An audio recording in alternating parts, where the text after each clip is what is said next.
Hey, what's up guys? Kevin here to bring you a brand new video where today we're going to be doing day 2 of Failed Film February. The film that we're going to be talking about today is called But I'm a Cheerleader. So this was one that was actually like on my watch list for quite some time. I had a friend who had actually recommended this to me a long time ago, and it's funny because like people will recommend me stuff and they'll be like, why haven't you watched that yet? Like, what the hell? And then, like, years, months will go by, like, probably years, and I'll still, like, have it on my mind. I won't forget it. Like, if you recommend something to me, I will not forget it. Like, I will always have it in the back of my mind that this is something that I'm gonna watch eventually. It's just that my watch list is like so lengthy that I never like get to things for quite a long time. But yeah, nonetheless, finally got to this movie. This movie is pretty good. For a lowly rated movie, I actually had a really good time with this. It has like a lighthearted like feel to it with like the comedy it has and like all the jokes it makes about like like people's like sexual tendencies. Essentially, it's like a story about like this girl whose parents think that she's a lesbian, and they essentially want to like ungay her. I don't even know what to call it. Like make her not gay, I guess. Which is a little similar to the film Boy Erased, which is like much more serious than this. Boy Erased is very like dark, and Boy Erased is more specifically about conversion therapy, which is like the hard technical term for trying to like change someone from gay to straight. But essentially that's what this is too, because essentially they go to this program where they're supposed to like accept their homosexuality and then change and learn to not be that way anymore, essentially. So it's that sort of thing. I feel like it's a little bit like exaggerated to say that people really were this bad, because I'm looking at it, I'm just like, were people like really that like ridiculous about like sexuality and like trying to change their kids? Like, were parents like literally like saying their kids couldn't live with them if they were gay? Like, was this like really a thing? Like, oh my god. Because like if it is, and I don't know, but like it's depressing to think about, because like holy fuck, dude, you can't just like accept someone for who they are. Like, come on, man, what the hell is that? It's just like so like jarring a little bit with like this dialogue, and like the way these like parents act is like, ugh.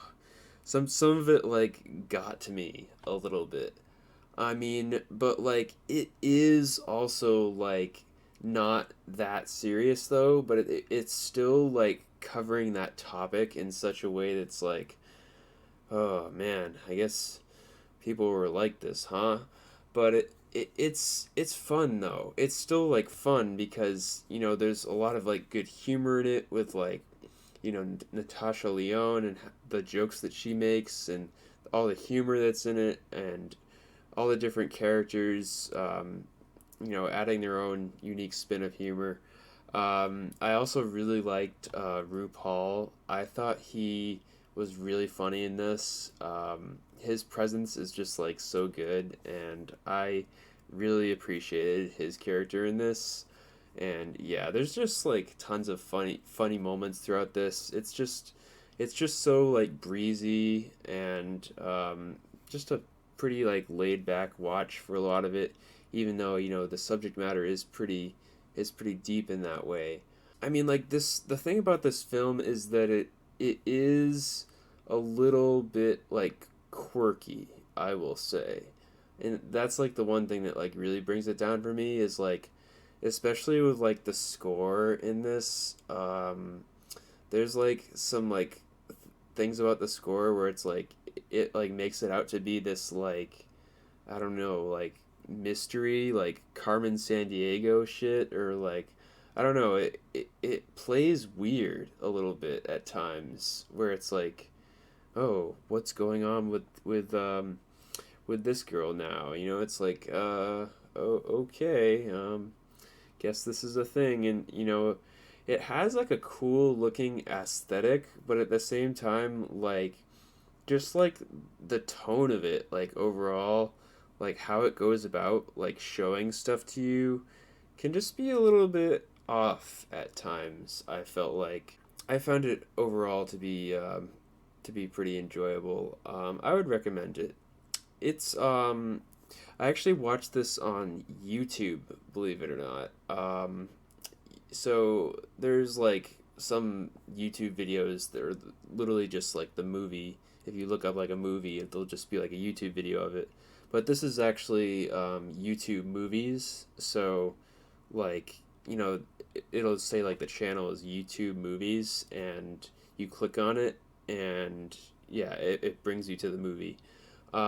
This is free with ads. If you don't have premium, if you do have premium, you don't get any ads, which I have premium, so you know, good for me. Um, yeah, but yeah, overall it's pretty good. I mean, it's like a solid mix of like romance and comedy and like kind of like coming of age, and you know, you get like this story of this character who's like, you know, she's coming to terms with who she is. She's, you know, developing this romance with this girl, and it's just a good all around story. So, yeah, I'm going to give this film a 7.6 out of 10. I hope you guys have enjoyed this video, and I'll see you guys in the next one.